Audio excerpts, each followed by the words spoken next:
Oi, pessoal. Então, agora, espero que o áudio esteja saindo legal. Nós vamos dar continuidade à leitura do documento oficial aqui do Estatuto dos Servidores Públicos de Estância. Deixa eu consertar aqui só o meu fone. Então, só mais uma vez para revisar. Nós vimos aí.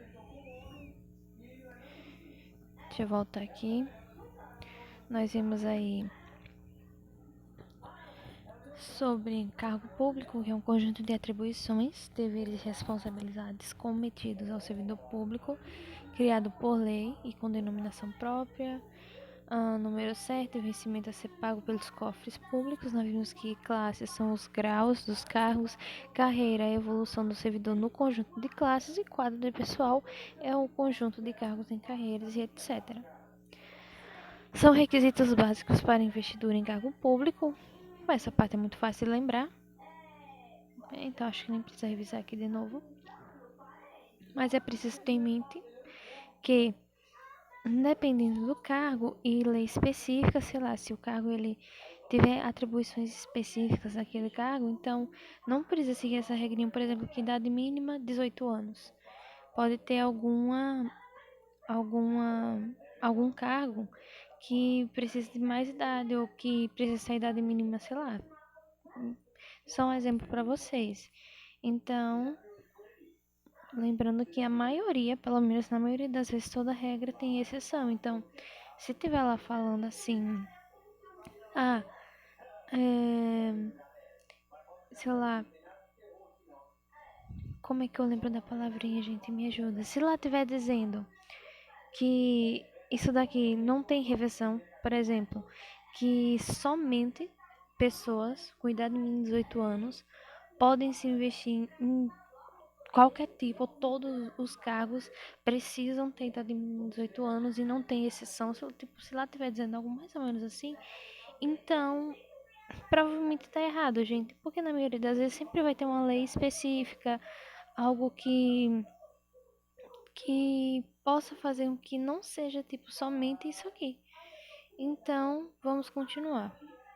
Então, nós vamos falar sobre as formas de provimento no cargo público. Acho que quem está aqui provavelmente já sabe o que é provimento, né? No cargo público, o que é provimento, gente? É para você ser nomeado, não somente nomeação, né? Que tá até ali. Você vai ser nomeado, depois você vai lá e toma posse, depois e junto com a posse você já está sendo investido ali, e depois você vai lá e começa a exercitar o cargo, que exercitar é começar a trabalhar. Então, forma de provimento é isso, é você entrar no cargo, trabalhar. É isso. Então, nomeação, promoção, readaptação, reversão, reintegração, recondução e aproveitamento. Eu recomendo que você estude essa parte aqui.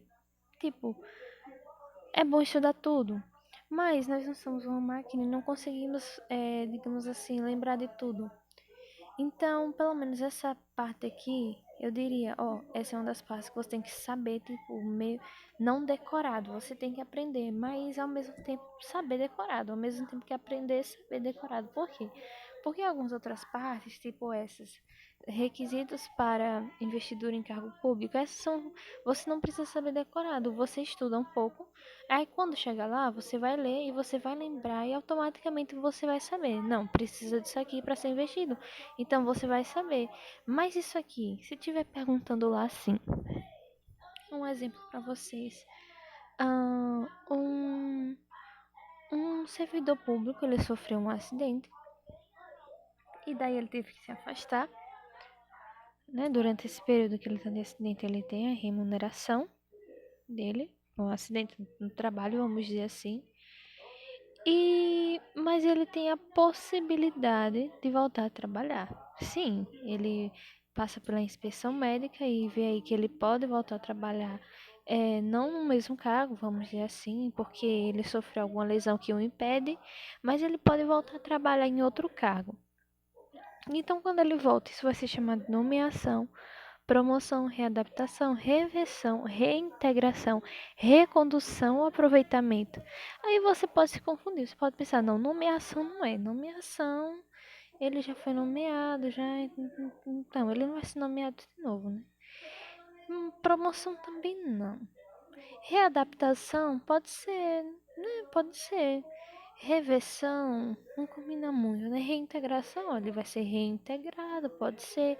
Recondução, ele já está sendo reconduzido de novo, pode ser. Aproveitamento, acho que não. Aí você fica em dúvida, porque você não sabe direito ainda o que cada um desses é, e você olha para a palavrinha, palavrazinha, não sei, e você pensa, é reintegração, ele vai ser reintegrado de novo no trabalho, então deve ser.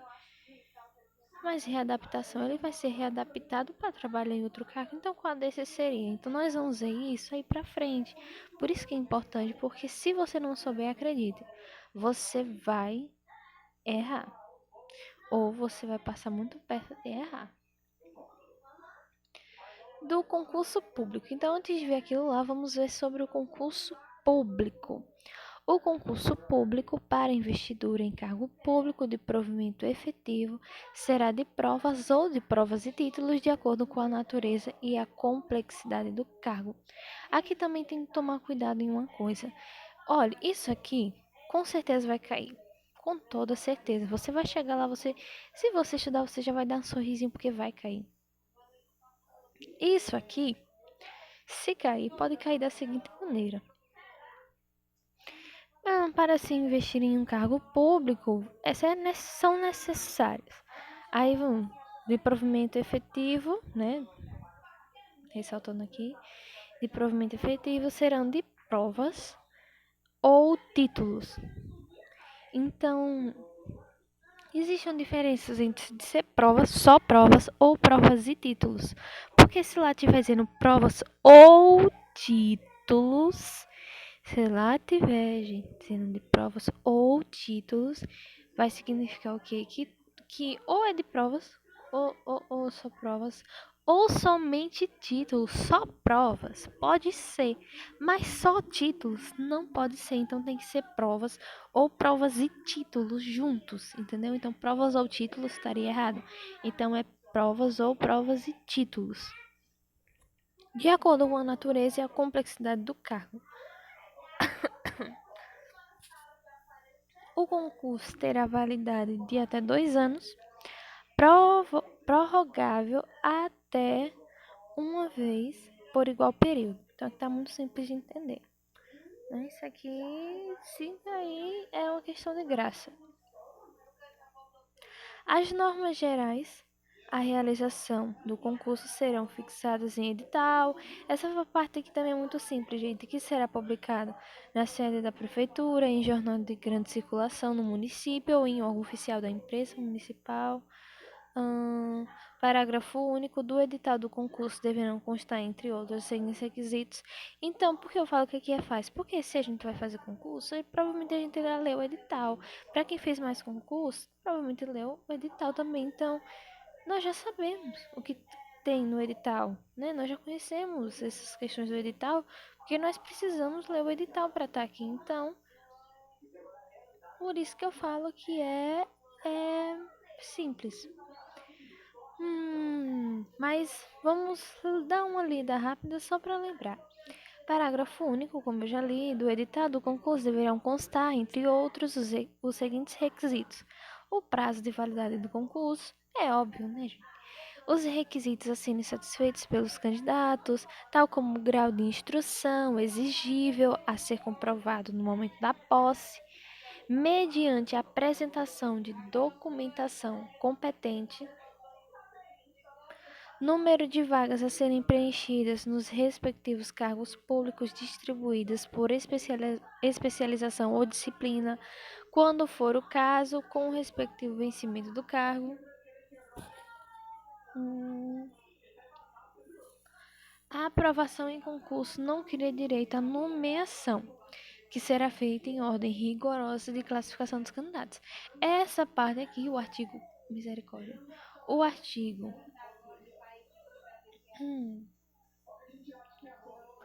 O artigo 14 é legal prestar atenção. Porque no artigo 14, gente, ó, a aprovação em concurso, ela não cria o direito à nomeação. Porque foi aprovado? Porque é o seguinte, você é aprovado é você acertando a metade. A metade das. Tem 40 questões, você acerta 20. Acertar menos que 20 é aprovado. É como na escola, poxa, você tem uma prova que vale 10 e você tira 5. Metade ali. O que acontece? Você foi aprovado. Só que não significa que você entrou, tipo assim, pra nomeação. Não significa isso, porque você pode ter acertado, sei lá, 21 questões e tem vários outros que acertaram mais de 30. Então, lembrando que aprovou, parabéns, mas não significa que você terá direito à nomeação. Então, aí só quando sair a nomeação aí que vai saber. Que será feita em ordem rigorosa de classificação dos candidatos. Então, isso aqui também é necessário prestar atenção, porque lá pode ser assim. Pode dar a entender na questão, quando ele fala lá, que a nomeação será feita em ordem rigorosa de classificação dos candidatos. Eles podem colocar assim, a nomeação poderá ou não ser feita em ordem de classificação dos candidatos. Então, vai estar dando a entender que não é obrigatório. Mas nessa questão aqui, especificamente, não tem exceção, gente. Essa aqui. Veja bem, ela será feita em ordem rigorosa de classificação. Deve ser feita. A nomeação deve ser feita em ordem de classificação. Deve ser. Entendeu? Ela será feita em ordem rigorosa. Então, lá não é poderá ser. Não, ela deve ser, ela vai ser. Parágrafo único. Não se abrirá novo concurso público enquanto a ocupação do cargo puder ser feita por servidor em disponibilidade ou candidato aprovado em concurso com prazo de validade ainda não expirado. Então, isso aqui também pode cair. Né? Pode cair assim, sei lá. Eu não sou muito boa, gente, pra preparar uma questão assim, tipo, na pressão em cima da hora, mas eu acredito que vocês estão conseguindo entender. Porque a questão pode entender assim, sei lá, em qual hipótese, é, em qual dessas situações, né? Vai ter as alternativas lá, então não é só uma, não é descrever também. Então, em qual dessas alternativas pode se abrir poderá se abrirá um novo concurso público, um exemplo. Aí lá pode estar dizendo, tipo, várias questões, mas sempre mudando uma palavra em cada questão. E aí você vai ter que se virar, né? Mas você tem que pensar, enquanto tiver um servidor em disponibilidade, enquanto tiver um servidor ali, que ele não tem cargo disponível para ele, mas ele é um servidor público e ele não está trabalhando porque não está ali com o cargo disponível, enfim. Então ele não teve como ser aproveitado ainda, mas ele está em disponibilidade, ou seja, assim que aparecer alguma coisa que ele possa fazer, ele vai ser aproveitado. Então, enquanto ele tiver em disponibilidade, não vai se abrir um novo concurso, porque tem um servidor ali que está disponível e só está esperando uma oportunidade para ir trabalhar. E ele deverá ser obrigatoriamente aproveitado. Então não é uma escolha dele, né? Ele deverá ser aproveitado. Esse servidor que está em disponibilidade. Então ele só está aguardando ali. E também tem a questão ou por candidato aprovado em concurso com prazo de validade ainda não expirado. Então enquanto tiver um candidato que foi aprovado, né? Mas o prazo de validade ainda não foi expirado, não pode se abrir um novo concurso público, né? Tem que aguardar tudo isso porque ele tem direitos. Então, se não for expirado ainda, não se abrirá um novo concurso público. Então, essas duas questões são fáceis, não só de lembrar, mas também de pensar, né? Enquanto tem alguém disponível ali, enquanto tem alguém que o prazo não foi expirado, não se abrirá, gente. E vamos lá. Da nomeação. Subseção 1, disposições gerais. Lembrando que eu não sou professora de legislação, não sou professora, gente, de nada, eu apenas estou lendo junto com vocês, estou estudando e gosto de fazer esses vídeos porque eles me ajudam como se eu estivesse dando aula para alguém, para alguém, né? E eles me ajudam assim a estudar, porque cá entre nós, você só estudar de uma forma apenas cansa. Então, meio que você dando aula para alguém, você consegue saber dos seus conhecimentos e é bem melhor. Se eu estivesse aqui parada lendo sozinha, sem estar explicando, por mais que eu esteja aqui sozinha gravando com meu celular, é como se eu estivesse dando um vídeo aula para alguém.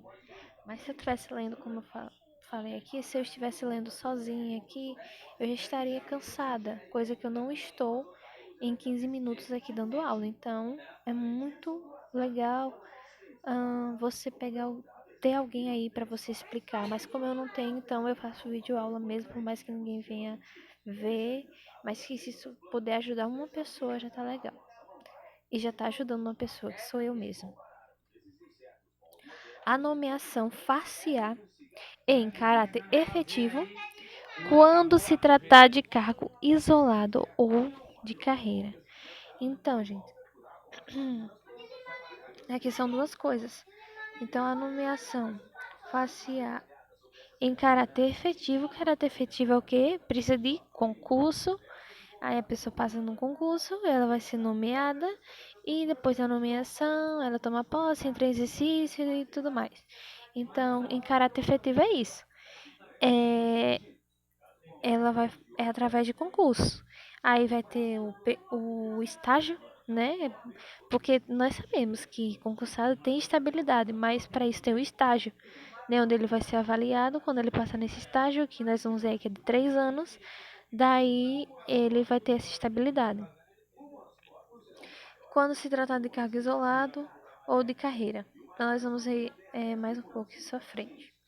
Em comissão, nós sabemos que em comissão é quando alguém vai lá, ela nomeia você porque ela quer, porque é seu amigo, então ela nomeia você, mas ela pode exonerar você também a hora que ela quiser, e é isso. Livre exoneração e livre nomeação e exoneração. Então vamos ver aqui, deixa eu ver o que, é que a gente vai ver ainda nessa aula, gente. Função gratificada, da posse e exercício, vamos ver até a gente vê aqui. Aqui, paramos aqui. Em função gratificada, lembrando que esse aqui é o documento oficial, ok? Então, não é um PDF preparado por mim, é apenas o documento oficial, que é o melhor, né, gente? Então, vocês estão vendo aqui, tipo, que tá tudo, simplesmente tudo. Então, em função gratificada, desculpe aí, gente, mas minha garganta tá um pouco ruim. Se estiver incomodando, desculpem-me bastante, mas é o que eu posso fazer aqui. Em função gratificada, a função gratificada é exercida exclusivamente por servidores ocupantes de cargos efetivos. Então, função gratificada é exercida exclusivamente por servidores ocupantes de cargos efetivos. E nós já vimos o que é cargo efetivo, e eu tenho a mania de querer repetir mais e mais e mais e mais para lembrar, que é aquele que necessita de concurso público, de cargo efetivo. A nomeação para cargo de provimento efetivo depende de prévia habilitação em concurso público, de provas ou de provas e títulos. Lembra daquilo que eu falei? Não é de provas ou títulos, é de provas ou de provas e títulos juntos, ok? De acordo com a natureza e a complexidade do cargo, ou obedecidos em ordem de classificação e prazo de validade. Então, repetindo aqui a outra parte importante, que é obedecidos em ordem de classificação. Então, não é que poderá ser obedecido em ordem de classificação, deverá ser em ordem de classificação. Parágrafo único. Os demais requisitos para o ingresso e o desenvolvimento do servidor na carreira, mediante promoção, serão estabelecidos em plano de cargos, carreiras e vencimentos. Isso aqui tudo é importante aqui, mas nós sabemos que tem coisas assim, a gente olha, a gente sabe que vai cair. Então, isso aqui, vocês só precisam lembrar da seguinte questão: é que tudo vai ser estabelecido no plano de cargos, carreiras e vencimentos. Isso aqui não é assim difícil também de lembrar. Os cargos em comissão destinam-se às atribuições de direção, chefia e assessoramento serão providos mediante livre escolha da autoridade competente. Isso aqui, gente, é escrito em palavras bonitas, que parece ser difícil, a gente lê a primeira vez e às vezes não entende, mas é simples. Os cargos em comissão destinam-se às atribuições de direção, chefia e assessoramento serão providos mediante livre escolha da autoridade competente. Então, nada mais é que a autoridade, sei lá, tá o prefeito lá, e ele chama um amigo dele para trabalhar. Aquele amigo dele consegue suprir aquelas atribuições do cargo, ele chama e foi a livre escolha do prefeito, né? Não precisou fazer um concurso, prova nem nada. Ele simplesmente escolheu quem ele quis, mas ele também vai ter a livre exoneração ali. E é isso, cargo em comissão. O servidor efetivo, nomeado para cargo em comissão, poderá optar pela remuneração do cargo comissionado ou pela remuneração do cargo efetivo acrescida de vantagem pelo exercício de cargo em comissão. Então, nós vamos entender um pouco mais essas coisas aí mais pra frente, que eu tenho o costume de adiantar as coisas, mas vamos ler mais uma vez. Para que quando... Misericórdia, gente. Eu esqueci de desligar aqui. O servidor efetivo nomeado para cargo em comissão. Olha só, o servidor efetivo é um servidor efetivo. Ele foi nomeado para um cargo em comissão. Ele poderá, então, nesse caso, se ele é efetivo, ele foi nomeado por um cargo em comissão, então ele vai poder optar aí pela remuneração ou de um cargo comissionado ou pela remuneração do cargo efetivo. Se ele optar pela remuneração do cargo efetivo, então ela vai ser acrescida de vantagem porque ele é um servidor efetivo e ele vai estar em exercício de um cargo em comissão. Entenderam? Então, a gente lê pausadamente e isso ajuda bastante. Se precisarem, volta o vídeo de novo e leiam junto comigo e é isso, entender juntos. A retribuição paga pelo exercício de cargo comissionado não será incorporada ao vencimento do cargo efetivo. Então, a retribuição paga pelo exercício de cargo comissionado, então a retribuição paga pelo exercício do cargo comissionado, que foi aquela, né, acrescida de vantagem pelo exercício de cargo comissão. Então, a retribuição paga por esse exercício de cargo comissionado não será incorporada ao vencimento do cargo efetivo. Então, não vai ser incorporada ali ao vencimento, gente, do cargo efetivo. As funções gratificadas exercidas exclusivamente por servidores ocupantes de cargo efetivo destinam-se ao desempenho das atribuições de direção, chefia e assessoramento para quais não se tenha criado cargo em comissão. As funções gratificadas serão especificadas em lei. E a vantagem paga pelo exercício de função gratificada não será incorporada ao vencimento de cargo efetivo. Eu acho que eu vou ficando por aqui, gente, porque aí a gente já vai entrar na questão da posse e do exercício.